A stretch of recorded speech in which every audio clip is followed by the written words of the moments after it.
Gentleman, मैं हूं Sandeep Grover. Trending stocks में आपका बहुत बहुत स्वागत है। और IEX एक ऐसा शेयर है जिसको लेकर हर कोई जानना चाहता है कि आखिर इस शेयर में आज क्यों इतनी गिरावट देखने को मिल रही है और क्या ये गिरावट फ्रेश खरीदारी करने का मौका है या जिसको फ्रेश खरीदारी करनी है उसको थोड़ा और इंतजार करना चाहिए, यानी कि क्या ये शेयर और तो नहीं गिर सकता है। इन सारे सवालों के जवाब देने की कोशिश करते पहले देखिए कि शेयर में कितनी गिरावट देखने को मिली है। आज के सेशन में आप देखें ये शेयर 13% तक लुढ़कता हुआ दिखा है, क्योंकि शुरुआती कुछ मिनटों में शेयर ने 244 रुपए 40 पैसे का 52 वीक हाई टच कर दिया था, लेकिन उसके बाद आप देखेंगे तो लगातार इसमें गिरावट देखने को मिल रही है। 244 रुपए 40 पैसे 52 वीक हाई टच किया, उसके बाद आप देखिए धड़ धड़ करके गिर गया शेयर, 209 रुपए के आसपास तक भी आ गया था। तो बड़ी गिरावट आज इस स्टॉक में देखने को मिली है। लेकिन ध्यान रखिए, आज की बड़ी गिरावट के बावजूद आप देखेंगे एक महीने में शेयर 13% और 6 महीने में करीब करीब आपको 60% के आसपास के रिटर्न दिखा रहा है। यानी कि अगर ये शेयर नहीं गिरा होता तो आप समझ सकते हैं कि एक महीने और 6 महीने के रिटर्न 75% के आसपास के भी देखने को मिल सकते हैं। लेकिन ऐसी क्या चिंता है जिस वजह से शेयर में हमने देखा है कि हाई लेवल से इतनी प्रॉफिट बुकिंग देखने को मिली है? चिंताएं क्या है, पहले आपको वो बताने की कोशिश करते हैं, फिर उसका मतलब भी समझाएंगे और आखिर में बात करेंगे कि इस शेयर में अब आपको क्या करना चाहिए। देखिए, शेयर गिरा इसलिए है क्योंकि ऐसी मीडिया रिपोर्ट्स के हवाले से खबरें हैं कि सरकार की मार्केट कपलिंग को लागू करने की योजना है। दोबारा खबरें आ रही हैं ऐसी मीडिया रिपोर्ट्स के हवाले से, पुष्टि नहीं हो पाई है, केवल आपकी जानकारी के लिए आपके सामने एक खबर रख रहे हैं, जिस वजह से शेयर में हम देख रहे हैं कि गिरावट देखने को मिल रही है। जितनी भी पावर एक्सचेंजेस हैं इंडिया में, उनके लिए जो मार्केट कपलिंग है उसको सरकार लागू करना चाहती है। अब मार्केट कपलिंग होती क्या है, आखिर ये जो मार्केट कपलिंग का वर्ड है ये IEX के लिए इतनी बड़ी चिंता क्यों है? देखिए, मार्केट कपलिंग में क्या होता है कि मार्केट कपलिंग में जो जितनी भी पावर एक्सचेंजेस हैं देश में, सभी जो पावर एक्सचेंजेस हैं उनकी जो बोलियां हैं उनको मिला दिया जाता है, एग्रीगेट किया जाता है, उनको मैच किया जाता है और अलग अलग पावर एक्सचेंजेस पर जो अलग अलग पावर डिस्कवरी है वो नहीं होती है। सभी एक्सचेंजेस पर जो बाय और सेल के ऑर्डर होते हैं उनको MCO के जरिए एक साथ मिलाकर मैच करके देखा जाता है और मैच करने के बाद एक जो यूनिफॉर्म प्राइसिंग है उसकी ओर बढ़ने की जो तैयारी है वो दरअसल होती है अगर ये मार्केट कपलिंग लागू होती है। तो ये जो यूनिफॉर्म प्राइसिंग होती है ये एक MCO यानी कि जो मार्केट कपलिंग ऑपरेटर है उसके जरिए होती है और सारी बोलियों का मिलान करने के बाद, उनको एग्रीगेट करने के बाद, उनको मैच करने के बाद एक जो यूनिफॉर्म प्राइसिंग आती है उसे MCP कहते हैं, यानी कि जो मार्केट क्लियरिंग प्राइस है वो निकल के सामने आता है, जो कि इस पूरे प्रोसेस का जो निचोड़ है वो सामने आता है। और इसी के चलते हम देख रहे हैं कि आज IEX के जो शेयर है उसमें गिरावट देखने को मिल रही है। दरअसल पावर मिनिस्ट्री ऐसा चाहती है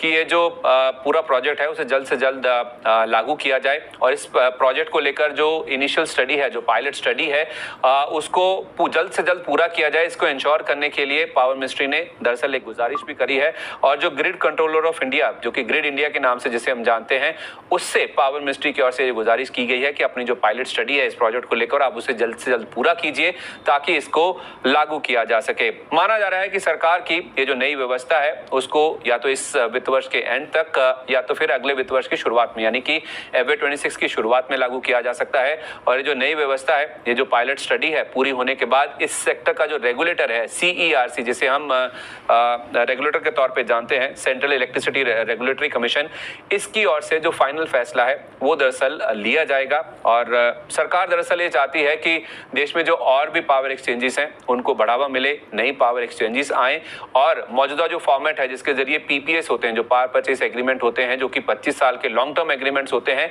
उसको सरकार चाहती है कि थोड़ा कम बढ़ावा दिया जाए और ये जो नया फॉर्मेट है जिसमें ज़्यादा से ज़्यादा पावर एक्सचेंजेस आए, एक यूनिफॉर्म डिस्कवरी हो, सभी एक्सचेंजेस पर एक जैसा रेट लागू हो, जिसके बाद एक यूनिफॉर्म जो MCP प्राइस है उसके ऊपर पावर की ट्रेडिंग हो, इसकी दरअसल सरकार की मंशा है, जिसकी वजह से जो पूरी कवायद है मार्केट कपलिंग की वो की जा रही है।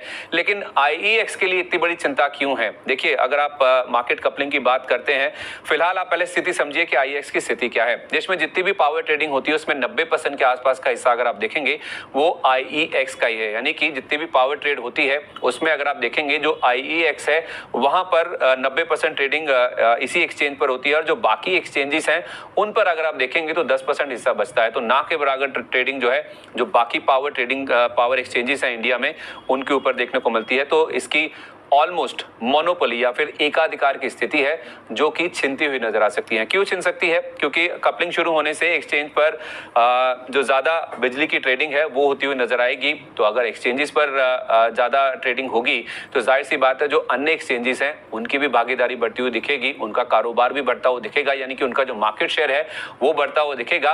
और 90% मार्केट शेयर वाली IEX जो कि मोनोपोली है, जो कि एकाधिकार वाली स्थिति है, इनकी मोनोपोली को खतरा आता हुआ दिखेगा, खतरा पैदा होता हुआ नजर आएगा।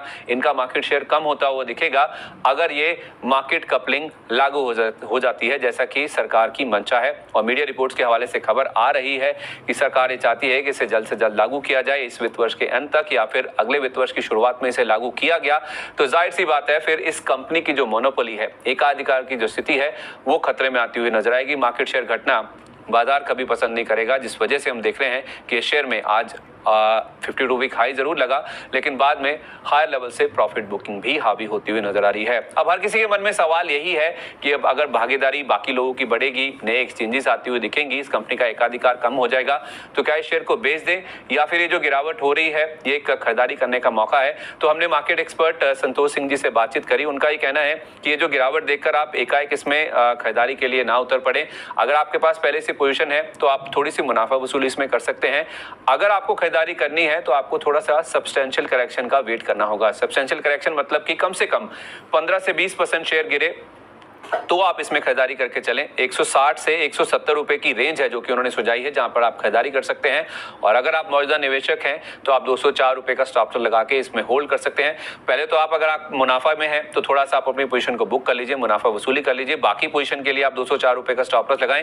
फ्रेश खरीदारी करनी है तो वेट कीजिए, 160 170 रुपए की रेंज अगर आपको मिलती है तो आप इसमें खरीदारी करके चल सकते हैं। आज इस शेयर ने 244 रुपए 40 पैसे का हाई लगाया और दिन में 209 रुपए के आसपास का लो भी टच किया है, लेकिन खरीदारी की जो रेंज है वो 160 से 170 रुपए की है, जहां पे आपको फ्रेश खरीदारी का मन बना के चलना चाहिए। क्योंकि मौजूदा लेवल्स पर भी इस गिरावट के बावजूद भी अच्छे खासे रिटर्न्स या मुनाफे पर कई सारे लोग बैठे हुए हैं और इस कंपनी के जो वैल्यूएशंस हैं अभी भी ये वारंट नहीं करते हैं कि इन लेवल्स पर भी आपको फ्रेश खरीदारी करनी चाहिए। तो ये तो बात हुई पूरी IEX की कि आखिर क्यों गिर रहा है शेयर, क्या ऐसी खबरें हैं जो कि शेयर को ज्यादा चिंता में डाल रही हैं और क्या आपको इसमें खरीदारी करनी चाहिए या फिर इंतजार करना चाहिए।